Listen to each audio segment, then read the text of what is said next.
Today's video is regarding Brother printer HL-L2390DW, and I'm going to show you how to install the ink toner.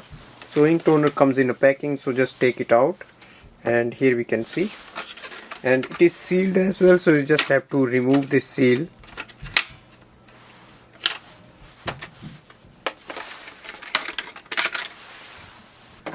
And to install the ink toner, we have to open this area, so hold from here and open it.